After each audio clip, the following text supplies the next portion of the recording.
నమస్తే, welcome to Sakshi campus connect. ఇవాల్టి campus కనెక్ట్లో మనం ఎస్విఐటిలో ఉన్నాము. అనంతపురం ఎస్విఐటి స్టూడెంట్స్ అంతా కూడా మనతో జాయిన్ అవుతున్నారు. రాజకీయ పార్టీల నుంచి యువత ఏం కోరుకుంటున్నారు, అదేవిధంగా ప్రభుత్వం అమలు చేస్తున్న సంక్షేమ పథకాలు, అదేవిధంగా ఇంకా ఏం మార్పులు వస్తే సమాజం బాగుపడుతుంది, ఇలాంటి అన్ని అంశాలకు సంబంధించి వాళ్ళతో మాట్లాడే ప్రయత్నం చేస్తున్నాను. అలాగే ఓటు హక్కుని వినియోగించుకోవడం ఎంతవరకు అవసరం, ఎందుకని యువత లేకపోతే చదువుకున్న వాళ్ళు ఓటింగ్కి దూరంగా ఉంటున్నారు, దానికి సొల్యూషన్ ఏంటి, వీటి గురించి కూడా మాట్లాడదాం రండి. ఒక లీడర్లో నువ్వు ఓటేయాలంటే ఎలాంటి క్వాలిటీస్ చూస్తావు? అందరినీ యూనిటీగా చూడాలి. ఓకే. ఏదైనా డెసిషన్ తీసుకునేటప్పుడు ఇది పర్ఫెక్టా కాదా అని ఆలోచించాలి. ఓకే.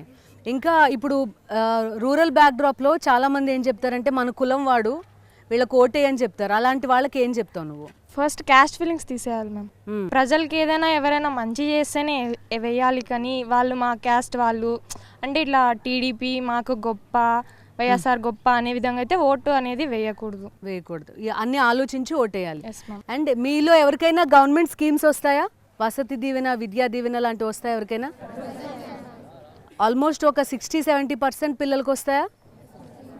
ఓకే. ఎవరికి వస్తాయి వాళ్ళు చెప్తారా? వాళ్ళకి ఎలాంటి యూజ్ ఉంటుంది వాటి వల్ల, స్కీమ్స్ వల్ల అని? యూస్ఫుల్.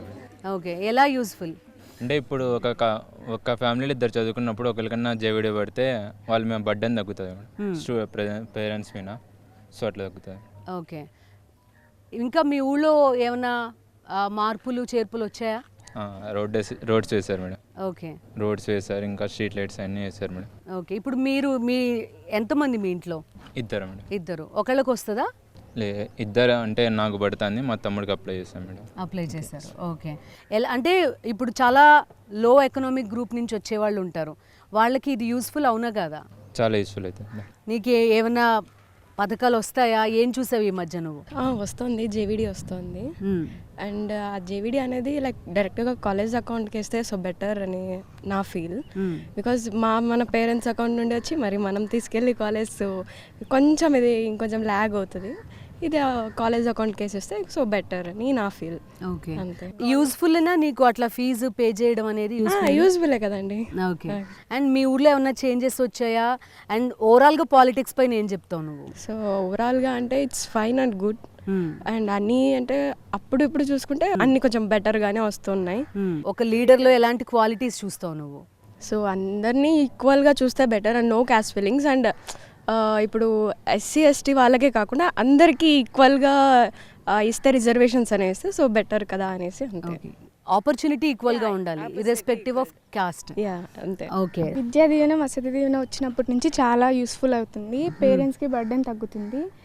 ఇప్పుడు ఫ్యామిలీకి 3-4 మెంబర్స్ ఉంటారు, 2-3 మెంబర్స్కైనా హెల్ప్ఫుల్ అవుతుంది విద్యా దీవెన, వసతి దీవెన. అది పడినప్పటి నుంచి చాలా యూస్ఫుల్. ఇంకా ఇప్పుడు విలేజెస్లో చూసుకుంటే అప్పటికి ఇప్పటికీ చాలా బెటర్. అప్పట్లో చాలా కష్టమయ్యేది, ఏమైనా కావాలన్నా వేరే విలేజ్కి వెళ్ళాలి, అట్లా చేయాలి. కానీ ఇప్పట్లో చాలా బెటర్. ఓకే. అండ్ ఓటేస్తావా నువ్వు? వేస్తాను. ఓకే. వచ్చిందా? వచ్చింది. ఓకే. ఏం చెప్తావు మీ పేరెంట్స్కి కానీ చుట్టూ ఉన్న వాళ్ళకి కానీ ఓటేయడానికి ఏ క్వాలిటీస్ చూడమని చెప్తావు? అంటే క్యాస్ట్ ఫీలింగ్ ఏమి ఉండకూడదు, వాళ్ళ ఇష్టం, అది ఎవరికైనా ఓటేయచ్చు. ఇప్పుడు అప్పటికి ఇప్పటికీ చాలా చేంజెస్ ఉన్నాయి. ఓకే. సో కాస్ట్ మనీ కాకుండా క్వాలిటీ చూసి ఓటే. ఓకే. డిజిటైజ్ చేయడం వల్ల ఎడ్యుకేషన్లో ఏమైనా మార్పులు వస్తున్నాయా? మీ అబ్జర్వేషన్స్ ఏంటి? ఏదైనా కానీ వింటూ నేర్చుకోవడం కంటే చూస్తూ నేర్చుకోవడం వల్ల ఎక్కువ ప్రాఫిట్స్ అనేవి ఉంటాయి, కాబట్టి digital classes are very useful ma'am. Okay. Visual బాగుంటుంది, విజువల్ ఎక్కువ అంటే ఎక్కువ విజువల్గా చూడడం వల్ల మనకి చాలా రోజులు గుర్తుండడం ఏదైనా కానీ జరుగుతుంది అని. ఓకే. సో ఎంతవరకు యూస్ఫుల్ ఎడ్యుకేషన్ డిజిటైజ్ చేయడం వల్ల? ఏదైనా అబ్జర్వ్ చేస్తేనే కదా మనం ఏదైనా మెమరబుల్గా గుర్తుండిపోవడం. అందుకు టీచర్స్ చెప్పడం కన్నా ఇట్లా విజువల్గా చూపించడమే బెటర్ అని నా ఫీలింగ్ మ్యామ్. కంపీట్ చేయగలగాలి మనం వరల్డ్ లెవెల్లో మిగతా అందరు స్టూడెంట్స్తో, అన్ని దేశాలతో సమానంగా అని అంటారు. ఆ స్టాండర్డ్ ఉందా మీకు ఇప్పుడు? ఉంది మేడం. ఉంది. కంపీట్ చేయగలుగుతావు అంటే ఇట్స్ యూజబుల్ ఓన్లీ మ్యామ్. అందరికీ యూజ్ అవుతుంది డిజిటలైజ్. అంటే ఇప్పుడు మేము ఈ టీవీస్లో చూసి మేము బాగా అంటే అండర్స్టాండ్ అవుతుంది, వాళ్ళు చెప్పే ఎక్స్ప్లెనేషన్ బాగా అర్థమవుతుంది మ్యామ్. ఓకే. ఎవరికైనా చెల్లెళ్ళు తమ్ముళ్ళు ఉన్నారా ఇందులో? ఉన్నారా? ఓకే. మీ తమ్ముడికి ఏమంటున్నాడు? టెక్స్ట్ బుక్స్ ఇట్లాంటివన్నీ చూసి? ఈజీగా అర్థం చేసుకోవచ్చు మ్యామ్ ఇప్పుడు Okay. కొంచెం ముందుతో పోలిస్తే. ఓకే. ఓటింగ్ పర్సంటేజ్ తగ్గిపోతూ ఉంది కదా రాను రాను. ఎందుకని ఎక్కువ మంది ఓటేయడానికి రెడీగా లేరు? అర్బన్ ఓటర్స్ ప్రధానంగా ఎందుకు ఇంట్రెస్ట్ చూపించట్లేదు ఓటేయడానికి? Maybe fear, okay. పాలిటిక్స్ అంటే ఇంట్రెస్ట్ లేకపోవడం. ఇంట్రెస్ట్ లేకపోవడం. ఎందుకు ఉండట్లేదు? ఏం మారాలి పాలిటిక్స్లో? క్యాస్ట్ ఎక్కువ మా క్యాస్ట్ వాళ్ళకే చూపించాలనేది మారాలి మ్యామ్. ఓకే. ఏమైనా ఎడ్యుకేషన్ బేస్డ్ స్కీమ్స్ వస్తున్నాయా నీకు? వస్తున్నాయి మ్యామ్. జేవిడి. ఓకే. అది యూస్ఫుల్ ఉందా? అవును మ్యామ్, చాలా యూస్ఫుల్. మనీ లేని వాళ్ళకి, ఐ మీన్ రూరల్ బ్యాక్గ్రౌండ్ నుంచి వచ్చిన వాళ్ళకి చాలా యూజ్ అవుతుంది మ్యామ్. ఓకే. నాకు చాలా యూజ్ అవుతుంది. ఓకే. మీ ఫ్యామిలీ బ్యాక్గ్రౌండ్ ఏంటి? మా ఫాదర్ ఫార్మర్ మ్యామ్. ఓకే. మాకి కొంచెం మనీ మామూలు తక్కువ వస్తుంది కాబట్టి మా లాంటి వాళ్ళకి ఎవరికన్నా యూజ్ అవుతుంది. నువ్వు ఓన్లీ కిడ్డా ఇంకా? నా బ్రదర్ ఓకే. తనేం చేస్తున్నాడు? 7th class ma'am. నాకు విద్యా దీవెన వసతి దీవెన రావడం వల్ల నాకు చాలా ఉపయోగం ఉంది మేడం. ఎందుకంటే ఇంట్లో అమౌంట్ పెట్టి చదివించడం కాదు కాబట్టి జగన్ ఇచ్చే అమౌంట్తో నేను ఇక్కడ చదువుతున్నా ఇప్పుడు ప్రెసెంట్ చదవడం అంటే. సో పర్టికులర్గా అమ్మాయిలకి జనరల్లీ 18 years వచ్చాయంటే చాలామంది పెళ్లి చేసి పంపించేయాలనుకుంటారు. అదే ఇద్దరు అమ్మాయిలు ఉంటారంటే వాళ్ళకి ఇద్దరికీ ఫీజు పెట్టాలా అనే ఒక ఫీలింగ్ ఉంటుంది. సో అలా ఓవర్కమ్ చేయడం చాలా ఇంపార్టెంట్ అమ్మాయిలకి, అవునా కదా? సో అది ఎంతవరకు యూజ్ అవుతుంది అమ్మాయిలకి ఇలా మనీ ఇవ్వడం వల్ల ఎడ్యుకేషన్ వైజ్? చాలా యూజ్ అవుతుంది మేడం. ఎందుకంటే ఇప్పుడు త్వరగా మ్యారేజ్ చేసి పంపించేస్తున్నారు కాబట్టి అమౌంట్ ఇవ్వడం వల్ల చదువుతారనే ఉద్దేశంతోనే పేరెంట్స్ కాలేజ్కి పంపిస్తున్నారు. ఓకే. ఓట్ వేసేటప్పుడు ఒక లీడర్లో ఎలాంటి క్వాలిటీస్ చూడాలి ఎవరైనా? అందరికీ ఈక్వల్గా చూడాలి. అంటే caste discrimination, mainly caste discrimination అంటే ఎస్టీ వాళ్ళకి కాకోకుండా మాకు కూడా ఈక్వల్ ప్రియారిటీ ఇస్తే బాగుంటుంది. అంటే వాళ్ళకి ఇస్తారు అంటే వాళ్ళు చదువుకోకుండా వాళ్ళు ఉంటారు. లైక్ వాళ్ళకి ఒక 1 lakhలో వచ్చి ఉంటుంది ఒక ర్యాంక్, మాకు 1000sలో వచ్చినా కూడా మాకు గవర్నమెంట్ సీట్స్ రావు కాబట్టి మాకు కొంచెం లాగ్ అవుతుంది. సో కాబట్టి అందరికీ ఈక్వల్ డిస్క్రిమినేషన్ ఉండేలాగా చూడాలి క్యాస్ట్లో. ఓకే. మీరు ఊర్లో వెళ్ళి ఉంటారు కదా ఈ మధ్య కాలంలో, ఎనీ చేంజెస్ ఏమన్నా చూసారా? సచివాలయం అండ్ స్కూల్స్ డెవలప్ అయ్యాయి మ్యామ్. స్కూల్స్ డెవలప్ అయ్యాయి. ఓకే. సచివాలయం వల్ల ఇక్కడ మెయిన్ గవర్నమెంట్ ఆఫీస్కి వెళ్ళకుండా ఇంటి దగ్గరికే వచ్చి తీసుకుంటారు. అండ్ పెన్షన్ వచ్చేసి ఇంటికే వచ్చి ఇస్తారు. ముసలి వాళ్ళు వెళ్ళని వాళ్ళు ఇంటి దగ్గరికి వచ్చి చేతికి ఇచ్చి వెళ్తారు. అండ్ రేషన్ కూడా ఇంటి దగ్గరికే వస్తుంది, అక్కడికి వెళ్ళాల్సిన అవసరం లేదు. స్టూడెంట్స్కి కొంచెం హెల్ప్ చేశారు ఇప్పుడు. ఓట్ వేసేటప్పుడు ఇప్పుడు టాప్ లెవెల్లో ఉండే లీడర్స్ ఈ కాన్స్టిట్యున్సీ నుంచి కంటెస్ట్ చేయాలని లేదు కదా, ఎవరో ఒక క్యాండిడేట్ ఇక్కడ ఉంటారు. అలాంటి క్యాండిడేట్లో ఓట్ వేసే ముందు ఎలాంటి క్వాలిటీస్ చూస్తారు? లైక్ చెప్పిన బెనిఫిట్స్ అన్నీ కరెక్ట్గా చేసే వాళ్ళు కావాలి. అండ్ ఏవైతే చెప్పింటారో లైక్ క్యాంపెయిన్ చేసినప్పుడు అవే గెలిచిన తర్వాత కూడా చేసే వాళ్ళని చూస్తాము. ఒకవేళ ప్రీవియస్లో చేసింటే వాళ్ళకి వేస్తాం, లేదంటే వేరే వాళ్ళకి చేంజ్ చేసుకుంటారు ఒపీనియన్. అవి లైక్ పర్సంటేజ్ కౌంట్ చేసుకొని వాళ్ళు ఎట్లా చేస్తారు వీళ్ళు ఎట్లా చేస్తారని చూసుకొని వేస్తాం. అంత హోంవర్క్ చేస్తారా ఓటేసే ముందు? అంతా అంటే చెప్తారు కదా, ఇంట్లో బయట మాట్లాడుతుంటారు కదా, ఆటోమేటిక్గా తెలుస్తుంది కదా అట్లా. మీరు ఇప్పుడు ప్రపంచాన్ని చూస్తున్నారు కదా, వాళ్ళకి ఏం చెప్తారు? మనీ తీసుకుని ఓటేసే వాళ్ళకి, లేకపోతే క్యాస్ట్ బేసిస్లో ఓటేసే వాళ్ళకి ఏం చెప్తారు?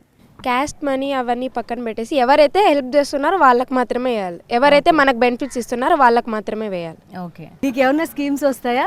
నాకు జేవిడి స్కీమ్ వస్తుంది. ఓకే. మీ ఫ్యామిలీ బ్యాక్గ్రౌండ్ ఏంటి? మా ఫాదర్ ఫార్మర్. రైతు భరోసా వస్తుంది. విలేజెస్లో Rythu Bharosa, health care centres పెట్టడం వల్ల చాలా ఉపయోగం ఉంది. స్కూల్స్ కూడా నాడు నేడు వల్ల చాలా డెవలప్ అయినాయి. పిల్లలకి అందరికీ ట్యాబ్లు ఇచ్చారు, దానివల్ల చాలా ఉపయోగించుకొని అంత బాగా చదువుకుంటారు. ఎడ్యుకేషన్ స్కీమ్ నీకు వస్తుంది, ఇంకా ఏం చేస్తే బాగుంటుంది గవర్నమెంట్? ఇప్పటికైతే చాలా బాగుంది. మీ ఊర్లలో కానీ లేకపోతే ఏమన్నా చేంజెస్ కనిపిస్తున్నాయా లేదా? కనిపిస్తున్నాయి. రోడ్స్ వేయడం కానీ ఇంకా ప్లాన్స్. ఓకే. ఓట్ వేయడం ఇంపార్టెంట్ అవునా కదా? ఇంపార్టెంటే కదా. సో ఏం చెప్తారు వేరే ఊర్ల నుంచి వచ్చి ఓటేయాల్సిన వాళ్ళకి, లేకపోతే ఓటేయని చదువుకున్న వాళ్ళకి ఏం చెప్తారు? ఓటు హక్కు అనేది అందరూ నిర్వహించుకోవాలి మేడం. ప్రతి ఒక్కరూ ఓటు హక్కు అనేది నిర్వహించుకోవాలి, అది మన రైట్ అనమాట. సో మనము ఓటు హక్కు నిర్వహించుకుంటేనే ప్రజెంట్ ఫ్యూచర్కి ఎలా డెవలప్ చేయాలి అని ఒక లీడర్ అనే అతను డెవలప్ చేయగలుగుతాడు మ్యామ్. ఇప్పుడు ప్రజెంట్ ఉన్న దానికి కొన్ని అయితే పర్లేదు మ్యామ్, బెటర్. ఓల్డ్ ఏజ్ ఉంటారు కదా మన అవ్వ తాత వాళ్ళకి, అంటే వాళ్ళు సొంతంగా వెళ్ళే కంటే వాలంటీర్స్ వచ్చి ఇస్తున్నారు మ్యామ్ అమౌంట్. అదైతే బెటర్ మ్యామ్, అదైతే మంచి స్కీము. ఎడ్యుకేషన్లో కూడా డైరెక్ట్ మా మదర్ అకౌంట్స్లో కాకోకుండా కాలేజ్ అకౌంట్స్లోకి వేస్తే చాలా బెటర్ అనిపిస్తుంది ma'am. Caste and money politics గురించి ఏం చెప్తారు? క్యాస్ట్ అయితే all are equal ma'am in the world. ఎవరైనా సరే అందరూ ఈక్వల్గానే ఉండాలి. ఈ ప్రజెంట్ అయితే ఎక్కువ క్యాస్ట్ ఫీలింగ్ ఉంది మ్యామ్ ఇప్పుడైతే ప్రజెంట్ సిచ్యువేషన్లో. సో క్యాస్ట్ ఫీలింగ్ అనేది లేకుండానే ఉంటేనే బెటర్ మ్యామ్. అందరూ ఈక్వల్గా ఉంటే చాలా బెటర్ మ్యామ్. సో అలా అందరూ ఈక్వల్గా ఉండడం వల్ల యూనిటీగా ఉంటారు. సో ఏది కావాల్సినా అది క్లారిటీ వర్క్ అయితే అయిపోతుంది. మరి ఇంట్లో వాళ్ళు అట్లా ఉండరు కదా, ఫలానా వాళ్ళకి మనవాడు అని ఓటేయమని చెప్తారు, అలాంటి వాళ్ళకి ఏం చెప్తారు? ఇప్పుడు ప్రజెంట్ ట్రెండింగ్ ఇప్పుడున్న మేము ఇప్పుడు ట్రెండింగ్లోకి వస్తున్నాం మ్యామ్. ప్రజెంట్ ఫ్యూచర్ కల్లా డెవలప్ కావచ్చేమో మ్యామ్, చెప్పలేము. మీ జనరేషన్ వస్తే కొంతవరకు చేంజ్ వస్తుందని ఒక కంపల్సరీ. నీ గవర్నమెంట్ స్కీమ్స్ వస్తున్నాయా? వస్తున్నాయి. ఓకే, నీకు యూజ్ అవుతుందా? చాలా యూస్ఫుల్. ఎలా యూజ్ అవుతుంది? మీ ఫ్యామిలీ బ్యాక్గ్రౌండ్ ఏంటి? 75% పేరెంట్స్కి బర్డెన్ తగ్గుతుంది మేడం. ఎలా కట్టాలి అనుకోకుండా వాళ్ళు వేస్తే అదే అమౌంట్ కాలేజీకి పడితే ఇంకా బాగుంటుంది. ఓకే, కాలేజీకి పడితే మీ పేరెంట్స్కి కాకుండా కాలేజీకి పడితే ఇక్కడ ప్రెషర్ ఉంటుంది మేడం, కట్టండి కట్టండి. వాళ్ళకే పడితే వాళ్ళకి ఒక ఐడియా ఉంటుంది ఎవరికి పడింది ఎవరికి పడలేదు అని వాళ్ళే అడుగుతారు. ఓకే, డిజిటైజ్ చేయడం ఎడ్యుకేషన్ని ఇదంతా ఎంతవరకు యూజ్ ఉంటుంది చిన్న స్టాండర్డ్ పిల్లలకి? చాలా యూస్ఫుల్గా ఉంటుంది. చాలా యూస్ఫుల్గా ఉంటుంది. మాకన్నా వాళ్ళకి ఎక్కువ knowledge use. Okay, technology use tabs ఇవ్వడం వల్ల. అవునా? ఓకే, మీ జనరేషన్ వాళ్ళకి స్కూల్ ఎడ్యుకేషన్ అయిపోయి కాలేజ్కి వచ్చారు, అప్పటికి ఇప్పటికి కంపారిజన్ ఏంటి? మేడం మా తమ్ముడు 6th మేడం ప్రెజెంట్. నేను చదివే సిలబస్ వాడికి ఇప్పుడు వచ్చింది మేడం. దానివల్ల చాలా ఉపయోగం మేడం. నేను చెప్పగలిగింది వాడు చెప్తాడు ఇప్పుడు ప్రెజెంట్ 6th క్లాస్ అయినా.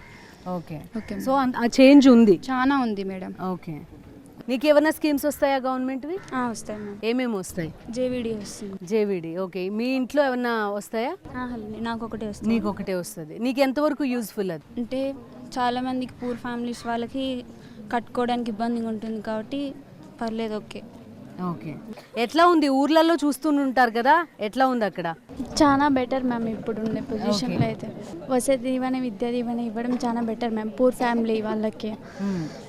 స్కూల్స్ గవర్నమెంట్ స్కూల్స్లో కొంచెం ఫ్యాకల్టీ బాగా చూసుకోవాలి మ్యామ్. ఓకే, నువ్వు ఎట్లాంటి లీడర్ని చూస్ చేసుకుంటావు? నా వరకు ఓట్ అనేది ఓట్ ఫర్ చేంజ్ మ్యామ్. మనం ఓట్ అనేది చాలా ఇంపార్టెంట్. అంటే మనం ఏ చేంజ్ అయితే కోరుకుంటున్నామో ఆ చేంజ్ ఎవరు తీసుకురాగలుగుతారని మనం నమ్ముతామో వాళ్ళకి మాత్రమే ఓట్ వేయాలి. ఓకే, ఇప్పుడు పేరెంట్స్ చెప్పారు, రిలేటివ్స్ చెప్పారు అని ఓటు వేస్తే మనం ఎన్ని సంవత్సరాల నుంచో కోరుకున్న చేంజ్ మాత్రం మనకి ఎప్పటికీ రాదు. మనం ఎవరైతే ఆ చేంజ్ తీసుకురాగలుగుతారని నమ్ముతామో వాళ్ళకి మాత్రమే ఓట్ వేయాలన్నది నా ఫీలింగ్ మ్యామ్. నేను మా ఊర్లో చూసినంత వరకు అయితే చాలా సంవత్సరాల నుంచి మా ఊరికి రోడ్ లేదు మ్యామ్. కానీ ఫ్యూ మంత్స్ బ్యాక్ నేను వెళ్ళేసరికి దగ్గర 1.5 monthలోనే మా ఊరికి మొత్తం రోడ్ వచ్చింది. అంటే ఇంతకుముందు ఉన్నట్టు పొలాలకి కానీ వర్షాలు లేకపోతే పంటలు పండేవి కాదు మ్యామ్. చెరువులకి అనేది వాటర్ ఉండేవి కాదు. ఏ గవర్నమెంట్ తేని విధంగా ఈసారి ప్రతి ఏ ఊర్లో అయినా సరే చెరువులకు వాటర్ వదలడం వల్ల పంట అనేది బాగా పండుతుంది. రైతులకు చాలా ఉపయోగపడుతుంది. అంటే వర్షాల కాలం లేకపోవడం వల్ల రైతులు పడే కష్టాలన్నీ ఇప్పుడు తగ్గినాయి మ్యామ్. అంటే వాటర్ వదలడం వల్ల ప్రతి ఒక్క పంట బాగా పండుతుంది. ఓకే, ఇప్పుడు మిడ్ డే మీల్స్కి వచ్చినాక ఇంతకుముందు పిల్లలకి పెట్టే ఫుడ్తో కంపేర్ చేస్తే ఇప్పుడు ఫుడ్ చాలా ఇంప్రూవ్ అయింది మ్యామ్. ఇంతకుముందు ఎగ్ డైలీ అంటే వీక్లీ ట్వైస్ మాత్రమే పెట్టేవాళ్ళు, ఇప్పుడు ప్రతిరోజు ఎగ్ పెడుతున్నారు. ఫుడ్ ఐటమ్స్ కూడా రోజు ఒకటే అంటే పిల్లలు తినలేకపోవడం వల్ల అంటే రోజు ఒక్కొక్క ఐటమ్ లాగా మార్చారు కూడా. ప్రతి ఒక్క విధానం చూసినా ఇంప్రూవ్మెంట్ అయితే ఉంది మ్యామ్ ఇంతకుముందు గవర్నమెంట్తో కంపేర్ చేసి. ఫీజు రియంబర్స్మెంట్ కూడా ఇంతకుముందు సగం మందికి మాత్రమే వచ్చేది, ఇప్పుడు అట్లీస్ట్ ఎలిజిబుల్ అయిన వాళ్ళందరికీ ఫీజు రియంబర్స్మెంట్ అయితే వస్తుంది మ్యామ్. ఓకే, దానివల్ల చాలామంది ఏమంటారంటే ఇట్లా ఫ్రీగా ఇవ్వడం వేస్ట్ అని చెప్తారు. ఇప్పుడు ఫీజు రియంబర్స్మెంట్ కానీ లేకపోతే వసతి దీవెన కానీ ఊరికే డబ్బులు ఇచ్చేస్తున్నారు అని చెప్తారు. వాళ్ళకి ఏం చెప్తావు నువ్వు? ఆ డబ్బులు ఇవ్వడం వల్లే కదా మ్యామ్ చదువు అంటే ఇప్పుడు ఆడపిల్లలు అయ్యేసరికి ఇంతవరకే చదువుకోవాలన్న లిమిట్ ఉండేది. ఈ డబ్బులు రావడం వల్ల డబ్బులు వస్తున్నాయి కదా, పిల్లల్ని ఇంకొంచెం చదివిస్తే వాళ్ళ ఫ్యూచర్ బాగుంటుంది అనే ఆలోచన తల్లిదండ్రులకు రావడం జరిగింది. దానివల్ల ఈ ఎడ్యుకేషన్ సిస్టమ్ అనేది ఇంకా ఇంప్రూవ్ అవుతుంది. ఎడ్యుకేషన్ సిస్టమ్ అనేది ప్రతి ఒక్కరికి ఇది ఇంపార్టెంట్ అన్న విషయం తెలుస్తుంది మ్యామ్. పర్టికులర్గా అమ్మాయిలు అందరినీ చదివిస్తారు, డబ్బులు వస్తున్నాయి కాబట్టి. అట్లా చదువుకున్న ఎగ్జాంపుల్స్ నీకు ఏమన్నా తెలుసా మీ ఊర్లో కానీ లేకపోతే ఎక్కడైనా? మా ఊర్లోనే మ్యామ్. ఇంతకుముందు మా ఊరు అంటే డిగ్రీ చేసేవాళ్ళు, మా ఊరు నుంచి వేరే ఊరికి ట్రావెల్ చేసి డిగ్రీ చేసేవాళ్ళు. బీటెక్ అన్న ఆలోచన కూడా ఎవరికి లేదు. ఫీజు ఎక్కువ ఉంటుందనే కాదు, ఇంట్లో వాళ్ళు కూడా అంత సహకరించే వాళ్ళు కాదు మ్యామ్. డిగ్రీ చేస్తే చాలు, ఇంతవరకు అబ్బాయిలు అయితే సరే డిగ్రీ చేస్తే చాలు మీకు ఏదో ఒక ఉద్యోగం వస్తుంది, ఏదో ఒకటి చేసుకోవచ్చు అన్న ఆలోచనతో ఉండేవాళ్ళు. ఇవి వచ్చిన తర్వాత ఇంటర్ చదివి మంచి పర్సెంటేజ్ వచ్చి ఎంసెట్ రాస్తే మీ ఫ్యూచర్ బాగుంటుంది, బీటెక్ చేసే ఆపర్చునిటీ మీకు వస్తుంది అన్న ఆలోచన ప్రతి ఒక్కరిలో కలిగింది మ్యామ్. ఓకే, సో అది కొంతవరకు ఇంప్రూవ్ చేస్తుంది. అయితే అయ్యింది. ఓకే, మీ ఊరు గురించి ఏం చెప్తావు? మీ ఊర్లో ఏమైనా చేంజెస్ ఉన్నాయా? ఏం అబ్జర్వ్ చేసావు? అప్పటికి ఇప్పటికి చాలా వేలు మ్యామ్. అంటే మాకు కొంచెం ఫీల్ మేము ఉన్నప్పుడు లేవు కదా ఇవన్నీ అట్లా. స్కూల్లో స్కూల్స్ డెవలప్ అయినాయి మ్యామ్ అప్పటికైతే. Okay, right. నీకు ఓటు వేయాలి అన్నదానికి నీ చుట్టుపక్కల వాళ్ళని ఎట్లా ఇన్స్పైర్ చేస్తావు? అంటే చెప్పినవన్నీ చేయాలా, తర్వాత క్యాస్ట్ ఫీలింగ్ ఉండకూడదు. ఓకే, క్యాష్లెస్ పాలిటిక్స్ ఉంటాయా? డెవలప్ అవుతుంది అనుకుంటున్నాం. ఓకే, ఎలా డెవలప్ చేయొచ్చు? ఇప్పుడు మీ కాలేజ్ ఉంది, వీళ్ళకి ఏం చెప్తావు నువ్వు? ఫస్ట్ క్యాస్ట్ ఫీలింగ్ చూసుకోకూడదు మేడం. క్యాష్ డబ్బులు ఇస్తారు, ఓటు వేయండి మాకు అని అట్లా చెప్పి. డబ్బులు ఇస్తే తీసుకోకూడదు మేడం. అట్లా చూడకూడదు మేడం. డబ్బులు ఇస్తే ఎవరు ఎక్కువ డబ్బులు ఇస్తే వాళ్ళకి ఓటు వేయాలా, ఎవరు డబ్బులు ఇకపోతే వాళ్ళకి ఓటు వేయకూడదు. అలా ఏమి ఉండకూడదు మేడం. ఎవరికంటే వాళ్ళకి ఓటు వేయకూడదు. వాళ్ళు డబ్బులు ఇస్తున్నారని, వీళ్ళు బాగా చేస్తున్నారని వేరే వాళ్ళు వచ్చి డబ్బులు ఎక్కువ ఇచ్చినా వాళ్ళకి ఓటు వేసేది, అలా చేయకూడదు. చెల్లి కానీ తమ్ముడు కానీ ఉన్నారా? చెల్లి ఎక్కడ చదువుతుంది తను? ఊర్లోనే, అంటే గవర్నమెంట్ స్కూల్ మ్యామ్. ఎట్లా ఏమైనా చేంజెస్ చూసావా నువ్వు? మీ చెల్లి బుక్స్ కానీ లేకపోతే యూనిఫామ్ వీటిలో ఏమైనా చేంజ్ కనిపించిందా? చేంజ్ వచ్చాయి మ్యామ్. సెమిస్టర్స్ ప్రకారం చెప్తున్నారు అండ్ ట్యాబ్ ఇచ్చారు మ్యామ్. ట్యాబ్ కూడా బాగా అంటే యూజ్ చేసుకుంటున్నారు, బైజూస్ యాప్ అని. నీకు అనిపిస్తుందా ఇలా డిజిటైజ్ చేయడం వల్ల ఇంకా బాగా చదువుకోగలుగుతారని? చదువుకుంటాను మ్యామ్, డెఫినెట్లీ బాగా చదువుకుంటారు. ఓకే, నీకు వస్తాయా ఏమైనా గవర్నమెంట్ స్కీమ్స్ వస్తాయా? వస్తున్నాయి. ఓకే, ఎట్లా ఉంది? దానివల్ల యూజ్ ఉందా? మీ ఫ్యామిలీ బ్యాక్ డ్రాప్ ఏంటి? అంటే నాకు నాన్న లేడు మ్యామ్, నాకైతే చాలా వరకు యూజ్ అయినట్టే. అమ్మ ఒకతే కష్టపడి చాలా ఇబ్బందిగా ఉంది. ఈ జేవిడి పడటం వల్ల కాస్త హెల్ప్గానే. నువ్వు ఇప్పుడు ఓట్ వేయాలనుకుంటే కనుక లీడర్లో ఏమేమి క్వాలిటీస్ చూస్తావు? అంటే మెయిన్ క్యాస్ట్ ఫీలింగ్ ఉండకూడదు. ఇంకా ఏం చేయొచ్చు గవర్నమెంట్ స్టూడెంట్స్కి కానీ, రైతులకు కానీ, విమెన్కి కానీ? స్టూడెంట్స్ పరంగా అయితే ఇక్కడికి ఇనఫ్ అనుకుంటున్నాం. నీకు ఏమైనా స్కీమ్స్ వస్తాయా? జేవిడి వస్తుంది. ఓకే, నీకు ఎంతవరకు యూజ్ అది? యూజ్ అవుతుంది. ఇప్పుడు ఇంట్లో కట్టుకోకుండా డైరెక్ట్ ఇది అకౌంట్లో పడేసి అది తీసుకొని వచ్చి కట్టేస్తారు. గవర్నమెంట్ స్కీమ్స్ ఇలా ఇవ్వడం వల్ల ఉపయోగమా కాదా? ఉపయోగమే. Okay, SVIT principal and professor కూడా మనతో ఉన్నారు, ఒకసారి వాళ్ళతో మాట్లాడదాం. సో ఈ ఎడ్యుకేషన్ బేస్లో వచ్చిన స్కీమ్స్ వీటి వల్ల ఏమన్నా ఉపయోగాలు చూస్తున్నారా మీరు? ఎంతవరకు యూజ్ అవుతున్నాయి అవి? 100% మేడం. ఇప్పుడు ఏవైతే స్కీమ్స్ ఇనిషియేట్ చేసి పెట్టారో, లైక్ విద్యా దీవెన ఒకటి, అలాగే వసతి దీవెన ఒకటి. ఇప్పుడు ఈ 2 స్కీమ్స్ ఏవైతే ఉన్నాయో మేడం, మనము కంపేర్ చేస్తే ఒకప్పుడు ఈ హైయర్ ఎడ్యుకేషన్కి రావాలంటే ఆర్థికంగా మా వల్ల కాదు, ఒకవేళ చదువుకునే మంచి పిల్లలు ఇంట్లో ఉన్నా కూడా చదివించలేని ఆర్థిక పరిస్థితులు ఉండే ఫ్యామిలీస్. ఇప్పుడు వాళ్ళకి ఒక అప్లిఫ్ట్మెంట్, అంటే ఆర్థికంగా వాళ్ళకి ఇప్పుడు ఏవైతే స్కీమ్స్ నేను చెప్పానో, ఈ విద్యా దీవెన ద్వారా వాళ్ళు ఉన్నత విద్య పొందొచ్చు. దాంతోపాటు అకామిడేషన్ అంటే వసతి దీవెన అనే పథకం ద్వారా వాళ్ళకి కావాల్సినటువంటి హాస్టల్ ఇతరత్ర ఖర్చులు కూడా అక్కడ మీట్ అయ్యి బాగా చదువుకొని సమాజానికి ఉపయోగపడే ఉన్నతమైన వ్యక్తులుగా తీర్చిదిద్దేకి చాలా ఉపయోగపడే స్కీమ్స్ మేడం. మీ కాలేజ్లో ఎంతమందికి వస్తాయండి ఇంచుమించు? మాకు మ్యాక్సిమం అంతా అది షేర్ వాళ్ళే ఉన్నారు మేడం. వాళ్ళే 80%. ఎందుకంటే మాది రూరల్ బేస్డ్ కాలేజ్, సో ఎక్కువ బెనిఫిట్ పొందే శాతం కూడా మా కాలేజీలో ఉంది. ఓకే, అదొకటంటే గర్ల్స్ పర్టికులర్గా చదివించడానికి ఎక్కువ ఇష్టపడరు, తొందరగా పెళ్లి చేసి పంపిద్దాం, అలా డ్రాప్ అవుట్స్ కూడా చాలా నంబర్ ఎక్కువగా ఉంటుంది. ఈ స్కీమ్స్ దాన్ని ఓవర్కమ్ చేయగలుగుతున్నాయా? ఖచ్చితంగా మేడం. ఎప్పుడైతే ఈ స్కీమ్స్ పెట్టారో ఈ యూటిలైజేషన్ వల్ల వాళ్ళ ఒక కాన్ఫిడెన్స్ పెరిగి, ఎస్ మేము కూడా దీంట్లో ఎక్సెల్ అవుతాము, మాకు ఇతరత్ర ఎటువంటి డిఫికల్టీస్ లేకోకుండా మా పనిగా మేము చదువుకొని పోవచ్చు అనే ఆలోచన ధోరణితో ఇప్పుడు చాలామంది ఆడపిల్లలకు సంబంధించిన తల్లిదండ్రుల్లో కూడా అది రావడం జరిగింది మేడం. అది మేము ఇక్కడ అబ్జర్వ్ చేస్తున్నాం. అది ఓకే, హెల్త్ అండ్ ఎడ్యుకేషన్ మీద డబ్బులు పెట్టడం అనేది ఇన్వెస్ట్మెంట్ అని చాలామంది పిల్లలు కూడా చెప్తున్నారు, ఏమంటారు మీరు? మేడం అది ఖచ్చితంగా కరెక్టే. అయితే మా కళాశాల ఇక్కడ రూరల్ బ్యాక్గ్రౌండ్ నుంచి వచ్చారు కాబట్టి ఇక్కడ చాలా మట్టుకు ఆ పిల్లల చదివేందుకు వాళ్ళకు స్తోమత లేక, తల్లిదండ్రులకు దానికి చదివేందుకు స్తోమత లేక, వాళ్లకు పౌష్టికాహారము ఏమీ లేక చాలా వీక్గా ఉండేవాళ్ళు. కానీ ఎప్పుడైతే ఈ నవరత్నాలు, ఎప్పుడైతే జగనన్న విద్యా దీవెన, వసతి దీవెన ఇవన్నీ వచ్చేసాయో ఆ పిల్లలకు ఈ వసతి దీవెనలో ఏర్పడిన లేకుంటే ఇస్తున్న ఆహారము దీని గురించి ఎక్కువ శ్రద్ధ తీసుకుంటూ వాళ్ళకు చదువుకునేకు కూడా మంచి ఆస్కారం కలుగుతుంది. ఇంకా ఎక్కువ చెప్పాలంటే స్కూల్ లెవెల్లో కూడా ఇప్పుడు కొత్తగా IFB ఎడ్యుకేషన్ ఇంప్లిమెంట్ చేస్తూ వచ్చారు. అంటే స్మార్ట్ క్లాసెస్ ఏవో పెట్టి సో దాన్ని బేస్ చేసుకుని ఎడ్యుకేషన్ చెప్తూ వస్తున్నారు. ఇంతకుముందు అయితే మా కళాశాలలో పిల్లల యొక్క ఎడ్యుకేషన్ కొంచెం తక్కువగా ఉండేది. అంటే వాళ్ళ కేపబిలిటీస్ కొంచెం చాలా తక్కువగా ఉండేది. అనలిటికల్ స్కిల్స్ ఇలాంటివి ఏమైనా చూసినట్లయితే దాని గురించి అవగాహన కొంచెం తక్కువగా ఉండేది. కానీ ఇప్పుడు ఎప్పుడైతే ఈ ఐఎఫ్బి ప్యానల్లో ఇలాంటివి ఏవో పెట్టారో ఇప్పుడు మాకు వచ్చిన మా ఫస్ట్ ఇయర్ బీటెక్ క్లాసెస్ వాళ్ళని మేము కంపేర్ చేసినట్లయితే వాళ్ళలో కొంచెం మెచ్యూరిటీ కనిపిస్తుంది. సో వాళ్ళలో అనలిటికల్ స్కిల్స్, కమ్యూనికేషన్ స్కిల్స్ కూడా చాలా బాగా డెవలప్ అవుతూ వస్తున్నాయి. సో ఇవన్నీ చూస్తే ఈ పథకాలు ఏవైతే ఉన్నాయో అవి చాలా చాలా బాగున్నాయి. అండ్ ఇంకొక క్వశ్చన్ ఏంటంటే ఇవన్నీ ఫ్రీబీస్ అంటున్నారు. డూ యూ కన్సిడర్ వీటిని ఫ్రీబీస్ అని? మేము దాన్ని ఫ్రీబీస్గా కన్సిడర్ చేయట్లేదు. ఎందుకంటే ఇది ఒక బిల్డింగ్ ఏదైనా కన్స్ట్రక్ట్ చేయాలి అంటే బేస్ ఎలాగైతే స్ట్రాంగ్గా ఉండాలో సో ఇక్కడ కూడా పిల్లల యొక్క భవిష్యత్తు లేకుంటే దేశం యొక్క భవిష్యత్తు మనకు బాగా ఉండాలి అంటే వాళ్ళ ఫండమెంటల్స్ బేస్ చాలా బాగుండాలి. ఆ బేస్ బాగా ఉండాలి అంటే వాళ్ళకు కొన్ని రాయితీలు ఇస్తేనే వాళ్ళు యొక్క భవిష్యత్తు లేకుంటే వాళ్ళు చదువుకునేకి వాళ్ళ భవిష్యత్తు బాగుంటుంది. దాని తర్వాతనే దేశం యొక్క భవిష్యత్తు కూడా బాగుంటుంది. రాజకీయాల్లో కులం, డబ్బు ప్రభావం తగ్గినప్పుడే రాజకీయాలు బాగుపడతాయి అని వీళ్ళంతా చెప్తున్నారు. మా జనరేషన్ వచ్చేసరికి ఆ ప్రభావం చాలా వరకు తగ్గుతుందనే ఆశ కూడా వీళ్ళలో ఎక్కువగా కనిపిస్తోంది. సో ప్రభుత్వ పథకాలు బాగున్నాయి, అందుతున్నాయి. అందులో ఇంకా ఎలాంటి మార్పులు చేర్పులు కావాలనేది కూడా ఎస్విఐటి స్టూడెంట్స్ అంతా మనకు చెప్పారు. ఇది వాళ్ళ క్యాంపస్ కనెక్ట్ ఎస్విఐటి అనంతపురం నుంచి.